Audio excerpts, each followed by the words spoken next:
nani më shko djete dhe rasti shgolli më dhe më është në skollia dhe dhe më shdeset ki.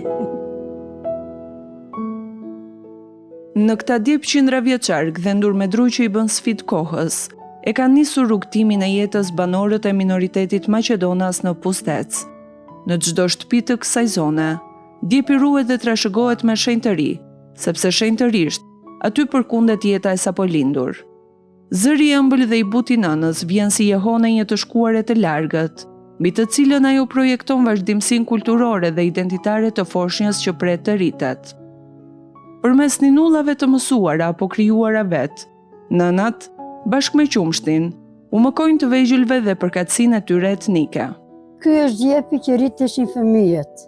Në këtë jemi rritur bes për zbrezi, tani vetëm fëmijët i kemi rritur në krevat neve. Tu vijeshe batanije poshtë, që të mostoheshin edhe me lesh, me velenze peleshi në rrisni, në mbështilnin me batanije peleshi, kjo është peleshi edhe i lidhësja është peleshi. Të tërë çdo gjë që bëheshi, që rriteshe fëmija peleshi. Vetëm shëmija që i vinim në kokë, gjerë në 6 javë i mban një shëmi të kuqe në kokë.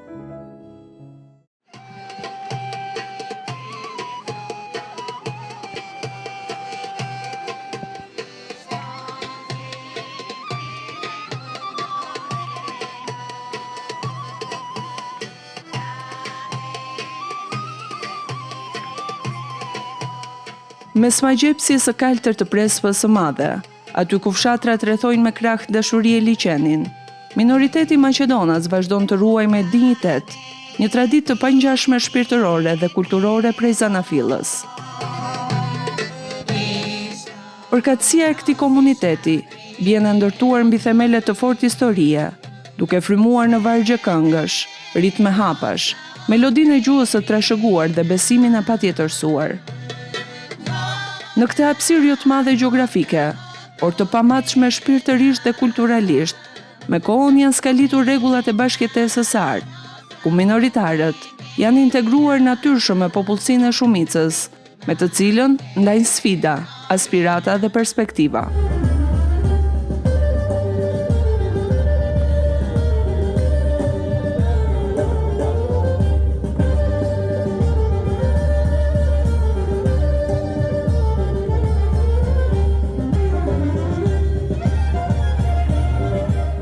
Teksa dëgjon këngët në gjuhën amtare, ndjen kadencat e valleve, mahnitesh nga ngjyrat dhe eleganca e kostumeve, kupton se çfarë sakrifice dhe vetmohimi është investuar për t'i mbrojtur dhe trashëguar këto thesare.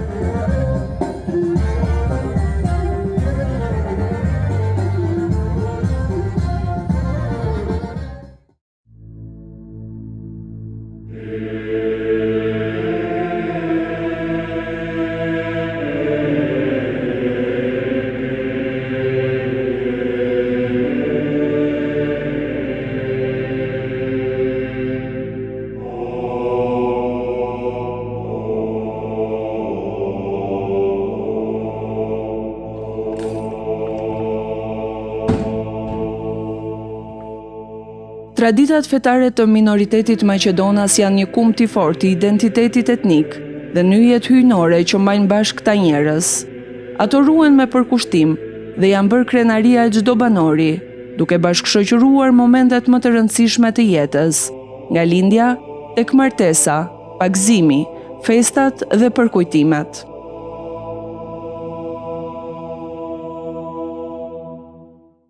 Përsa i përket traditave, zakoneve, riteve, veshjeve, është një popull specifik, sepse jeton në kufi dhe në fëqinjësi me popullatën mëm, por nga ana tjetër është i mirë integruar në shoqërinë shqiptare dhe kanë element të ritualeve tona, sidomos ato ortodokse, i kanë shumë të ngjashme dhe me popullatën shqiptare, por normalisht të ruajnë edhe element të prejardhjes të tyre maqedonase. Si zbërva me za sve, ishte imалите традицията наша си я терет. Сега излегла надвор, ќе менит нештото.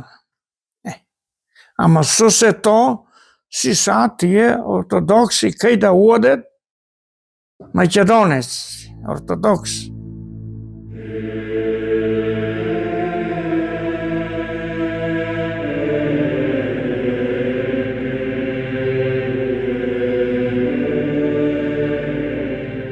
Besimi fetar si një prej faktorëve të rëndësishëm që ka mbajtur gjallë identitetin kombëtar të banorëve të Pustecit. Nuk mund të kuptohet pa altarin mistik të kishave, pa mrekullitë eremite që jetojnë në zemrën e maleve, pa bukurinë kozmike të kishës së Shën Maris në ishullin e Maligradit, por edhe objekte të tjera kulti, ku minoritarët nuk e kanë shkëputur lidhjen me Zotin edhe në vitet më të egra. Ne kemi bërë kontaktet me Ministrinë e Kulturës, ku kemi evidentuar gjitha objektet e kultit të cilët kanë një vlerë, le të themi vlerë historike, kulturore, që janë, le të themi më të vjetra në moshë, që vërtet kanë çfarë të shikosh. Edhe kemi kërkuar dhe asistencën e tyre për të bërë vlerësimin se ku duhet të ndërhyet, sepse të themi drejtën, bashkia nuk është specializuar ose nuk ka kapacitete për të bërë evidentimin e ndërhyrjeve që mund të se këto kërkojnë ndërhyrje të specializuar. Ne kemi bërë nëpërmjet një projekti, Bashkia Pustec bashkë me Drejtorinë e Monumenteve të Kulturës, kemi bërë rinovimin e kishës së Maligradit. Kemi bërë edhe ndërhyrje të tjera për shembull të kishat e vogla bizantine. Për shembull kemi bërë vendosjen e shkallave metalike, ku kemi dhënë kontributin që sa vizitorët të mund të vizitojnë këto vende. Dasma dhe pagëzimi janë traditat më të spikatura mes banorëve të Pustecit, ku elementet unik, folklorik dhe religjoz, pavarësisht ndikimeve, evidentojnë qartë dhe dallueshëm. Ndjenja e përkatësisë etnike ruhet si thirrje gjaku, edhe nga ata që janë larguar vendlindjes me mijëra kilometra.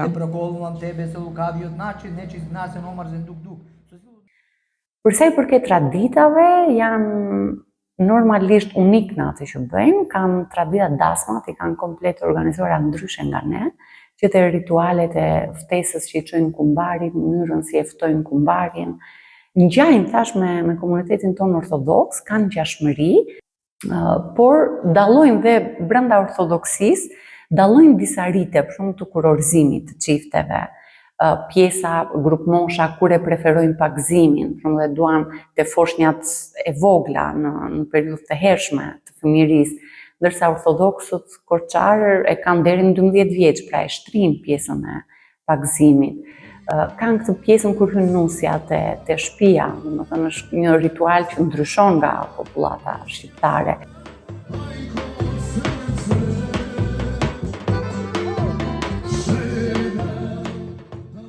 Kur vinte nusja në shtëpinë e djalit tek dhëndri, ishte më se e domosdoshme që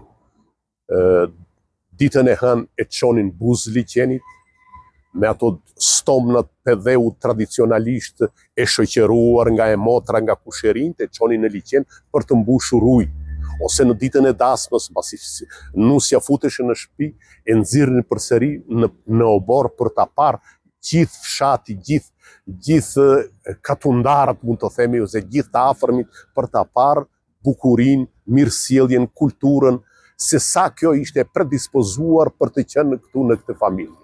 Traditat ruhen të plota, të pandryshuara dhe me të gjithë elementet diferencues në çdo fshat të Prespës së Madhe.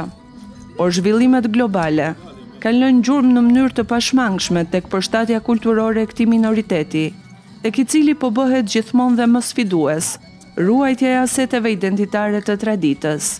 Edhe në këtë zonë, si në çdo zonë tjetër minoritare, lëvizjet migratore kanë dhënë efektet e veta dhe shumë themi djemë dhe vajza të reja preferojnë të mos qëndrojnë më në zonën e Pustecit, sidomos në moshën 18 vjeç plus, pasi mbarojnë dhe shkollën e mesme, sepse duan të studiojnë në universitete më të mira, më prestigjioze. Dhe çfarë ndodh në këto raste, ata largohen nga vendi i origjinës, mundohen të marrin me vete kulturën e të parëve të tyre dhe të familjeve të tyre, por kjo kulturë ballafaqohet, riintegrohet në kultura të tjera të popullatave ku ata emigrojnë. Pasuria folklorike është një tjetër aspekt kulturor dhe shpirtëror i minoritetit Maqedonas në Pustec, dhe një fortesë e qëndrueshme që i ka rezistuar asimilimit për vite të gjatë. Këngët dhe vallet trashëgohen nga brezi në brez, nga të vjetrit tek të rinjt dhe fëmijët, të cilët së bashku kanë krijuar një ansambël gjigant, prej nga buron gëzimi dhe shpresa për vazhdimsi. Ne kemi marrë pjesë në festivalin folklorike në 2023 në Gjirokastër. Kemi marrë në festivalet që kanë bërë në Korçë, apo në qendrën nga Këshilli i Qarkut. Kemi marrë në festivalet që kanë bërë në Tiranë si pjesë e Mëritetit të Maqedonisë në Shqipëri. Pastaj ishim si vjet në festivalin të politike të Vallit Borimore në Lushnjë e aktivitete tjera. Ne jemi Maqedonac dhe ata do të thonë që marrë vesh nga muzika, nga koreografia, nga folklori, kuptojnë që në urojnë që si kemi ruajtur këto valle.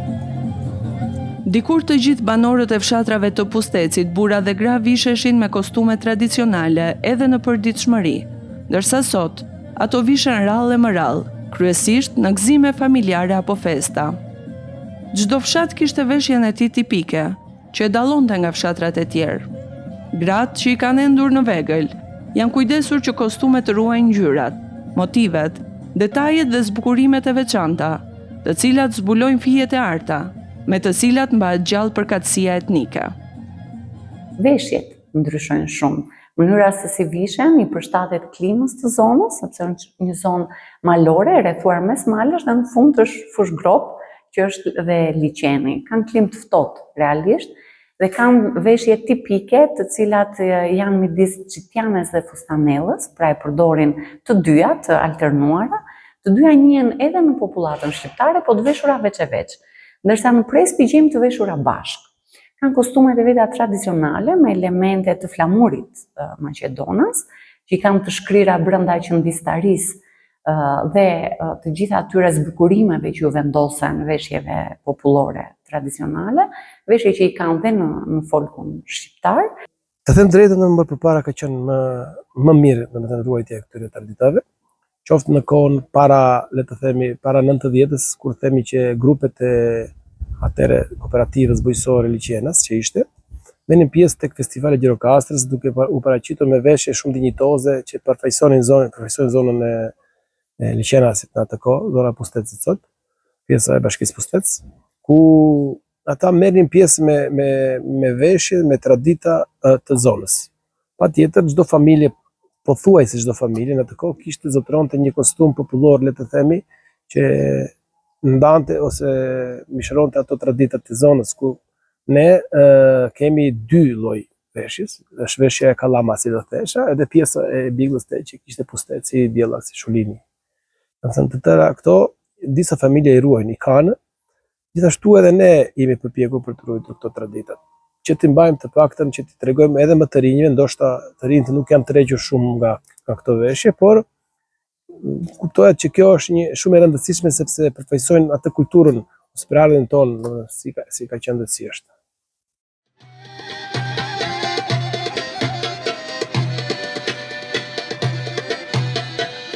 Petra Tërpo, me dashuri dhe pasion për rënjët e të parve, ka ndërtuar një muze etnografik, ku ekspozon për vizitorët vendas dhe të huaj, historinë shekullore të familjes së saj, nga djepi tek sanduku i pajës, nga vegla ku ende ngjilima dhe dikur kostume, te guna dhe shtrojet e leshit, dhe qindra relike të tjera, janë dëshmi e mënyrës së jetesës të banorëve të kësaj zone, ku kumbojnë aq bukur të gjithë elementet e traditës. Për pajës e pari bënim atë jastëkun, ai është thesi që i në murkje është, thesi që mirnim pajën. Në atë thes jam martuar unë. Mirnim pajët i futnim në thes, i vinim si për një nga ato mesallet, një të bardh, një të zikit, të duke që të kanuse këtu dasëm ka. Më përpare e bënin atë, pastaj mamaja në rregullon të plaçkat këto robet që janë, të tërë janë kostumet, me këto martoheshin, motri me madhe me të tillë është martuar. Pastaj neve të tre të tjerët me të bardhë. Me të njëjtin pasion në shpirt, gratë e Pustecit ashtu si din të gatuajnë bukën e ngrohtë dhe punojnë tokën, Dinte që ndisin dhe endin me durim dhe fantazi, veshje të ndryshme për nevojat e familjes, shtëpisë apo festave dhe riteve fetare. Punon të vjera, edhe mamaja time ka punuar.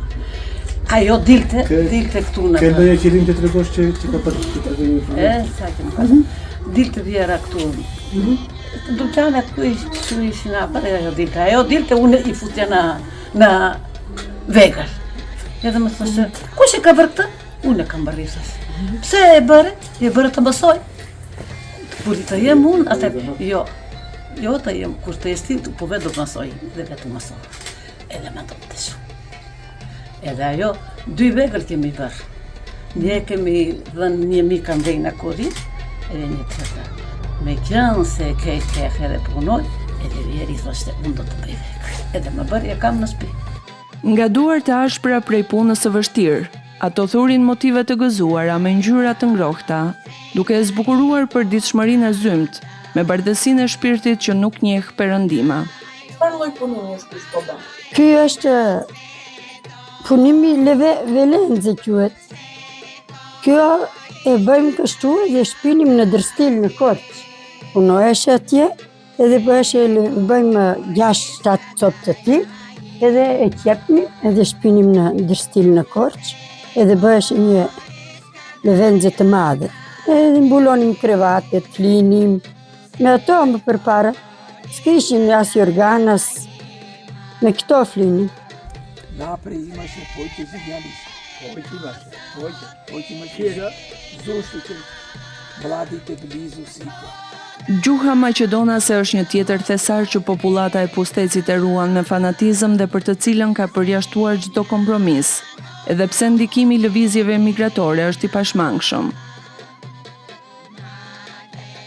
Gjuha është një tjetër aset që kjo popullatë e ruan me shumë fanatizëm, pra pavarësisht që kur unë kam folur me disa studiues maqedonas, ata pretendojnë që nuk është një gjuhë mirëfillt i maqedonas, është një dialekt i maqedonishtes, duke qenë sepse ata jetojnë në një zonë minoritare dhe gjuha ka marrë ato difuzionet të themi të vetat, por bazën e ka maqedonisht. Pavarësisht a është dialekt apo është mirëfillti, për gjuhëtarët në Maqedoni trajtohet si dialekt, pra ka elemente që dalin nga gjuha standarde, por aty deri në gjimnaz shkolla mbahet 60% edhe në tekste në gjuhën maqedonase.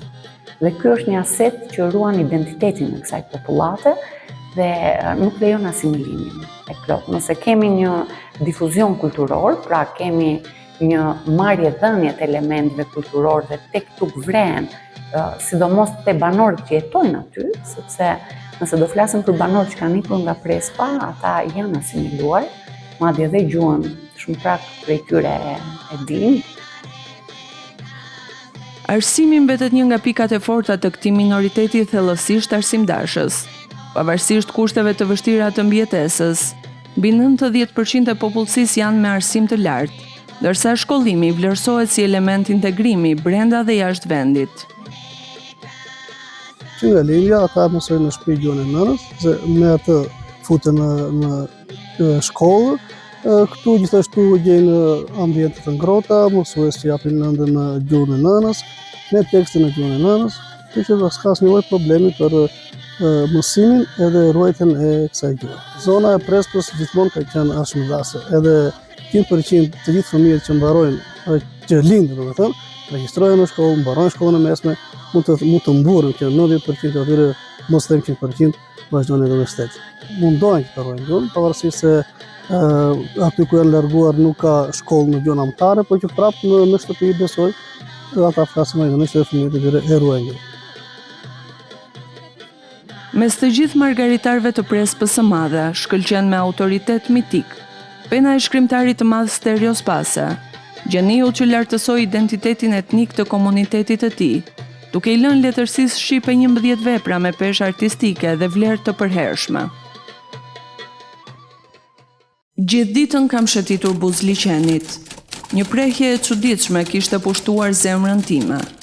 Qielli ka qenë i kthjellët si qelq, dhe dielli, gjithë ditën pa përtes, ka ngrohur tokën.